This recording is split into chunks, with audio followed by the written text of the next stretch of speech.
Okay, guys, so I have a lot of thoughts about this book, and I'm going to do my absolute best to be as coherent as possible. This was not my favorite read so far this year.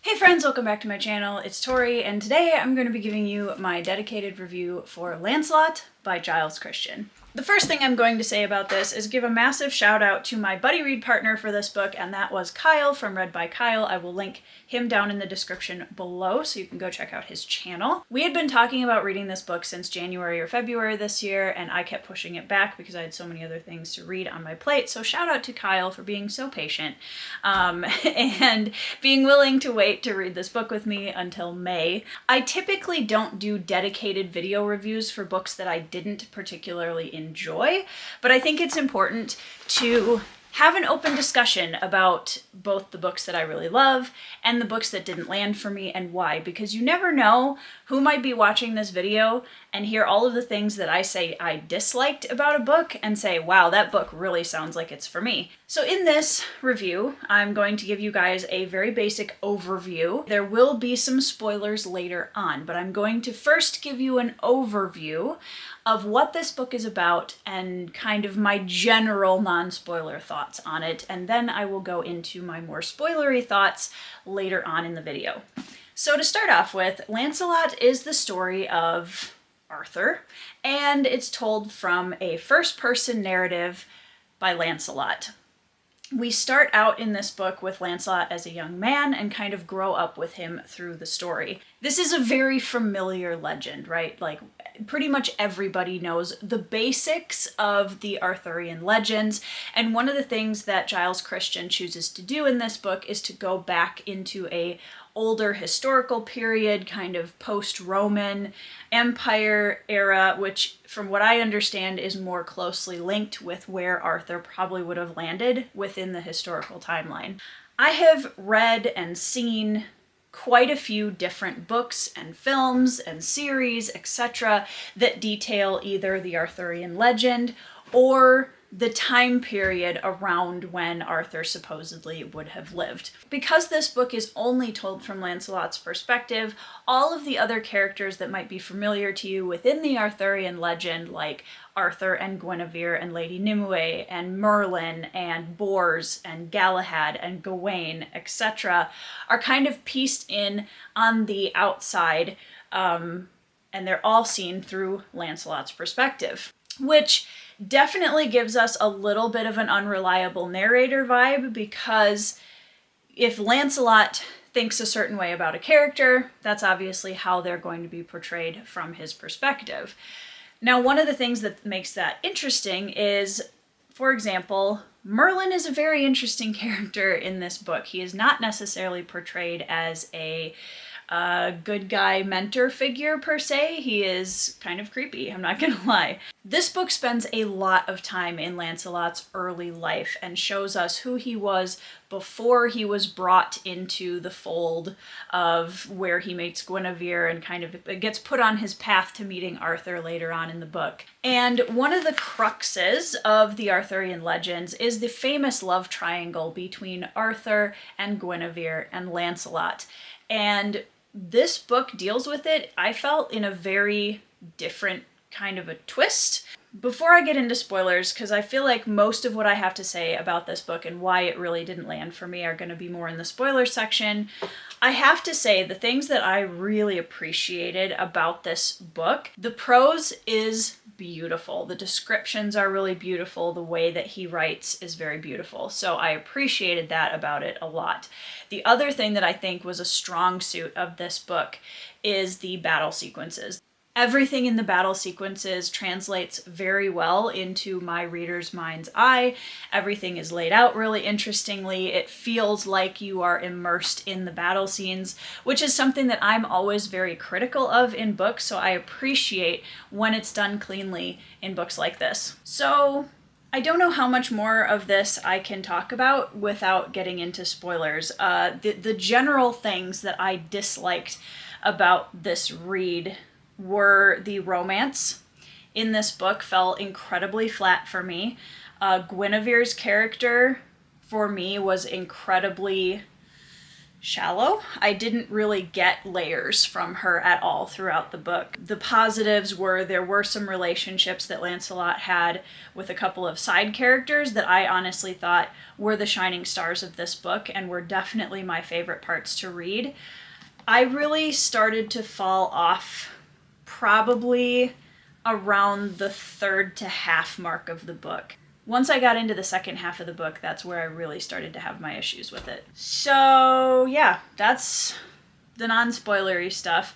I'm gonna go into spoilers now, so this is your warning. If you haven't read this book, or you don't want to hear me talk about spoilers, this is your warning. But if you do choose to read this book and you haven't yet, please let me know in the comments after you finish what you thought of the book and how your experience with it was, because I am genuinely curious.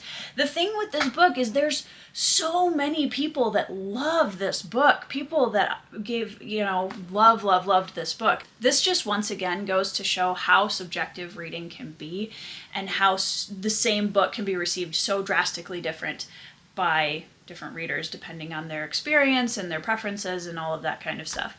So, getting into spoilers, the things that really threw me out of this book is, first of all, the pacing. The pacing of this book felt incredibly random, and I felt like we didn't have a solid idea of where we were going any point during the book. And it wasn't one of those kind of books where the mystery kind of resolves itself at the end. It really felt like we were being yanked from plot goalpost to plot goalpost throughout the story. There were many points during the storyline that I just felt it was very jarring for me as a reader, and it kind of pulled me out because we were just kind of going from thing to this thing to this thing to this thing, and it didn't feel like there was ever a flow that I was able to immerse in fully.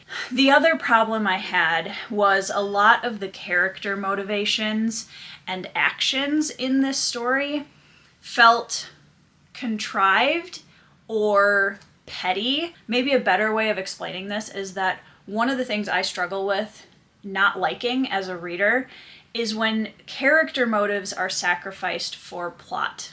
And I felt like there was quite a few moments in this book where the characters did something or said something that I could see being driven toward the next plot point, instead of it feeling like that was something authentic that the character would do or say.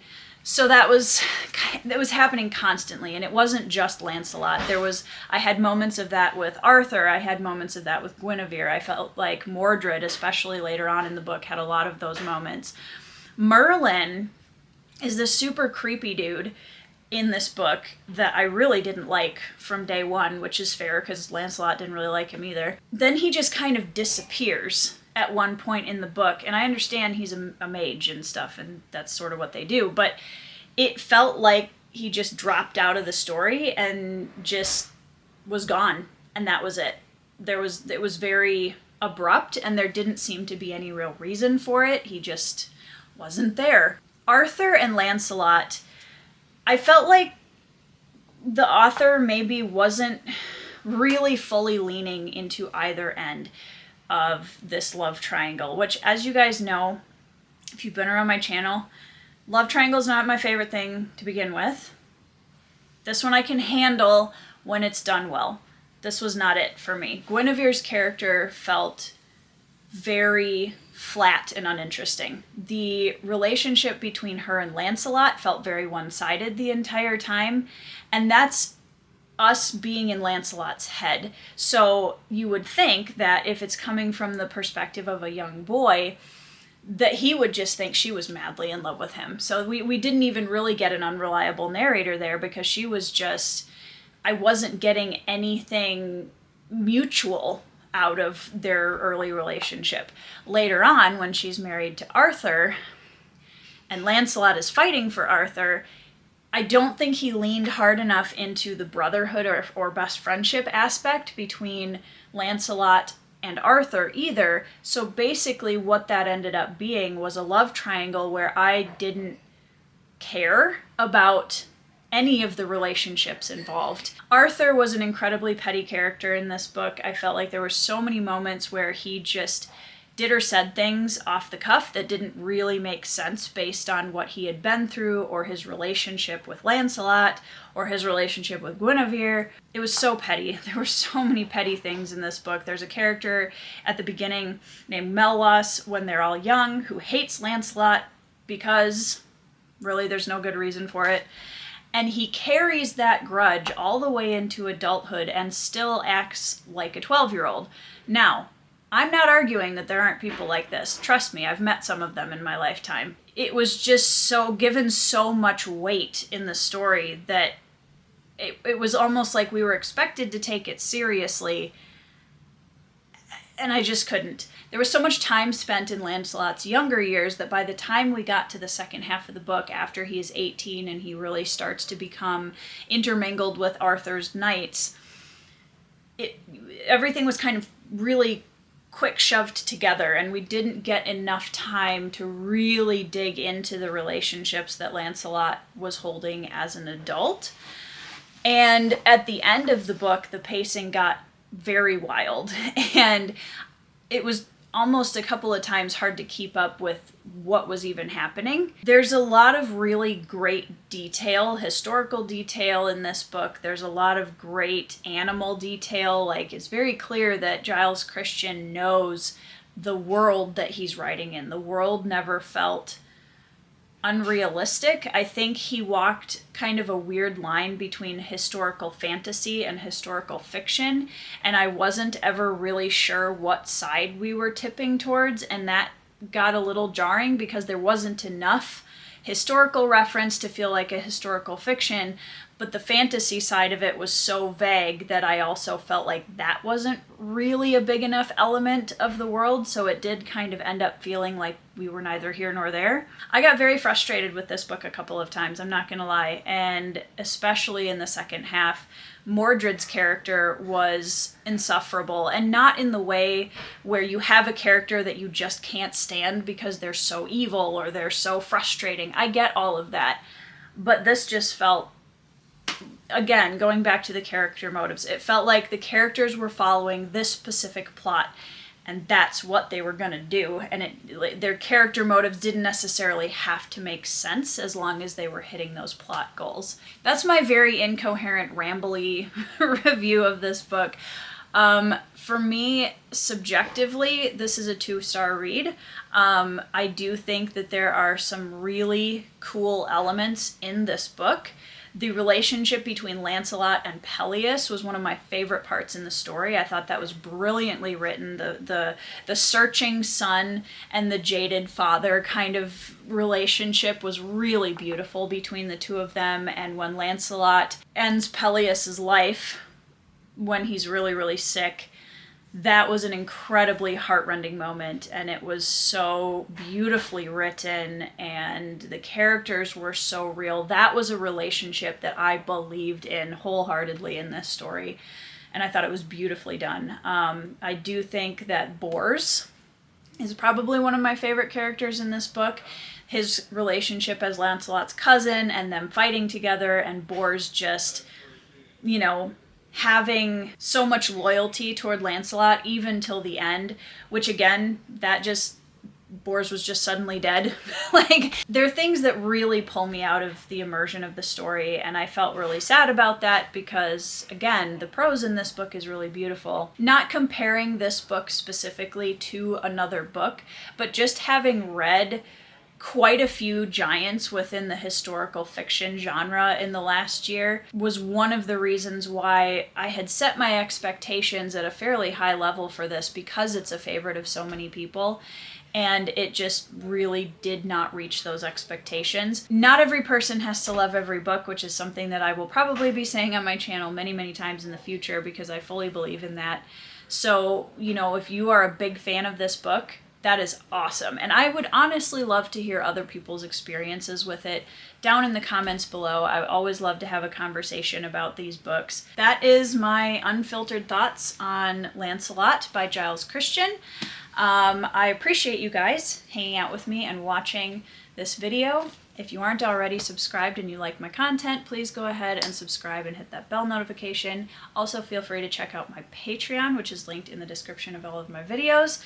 And I hope that you guys are having a wonderful week. I hope you are reading 5-star reads, and I will see you in the next video.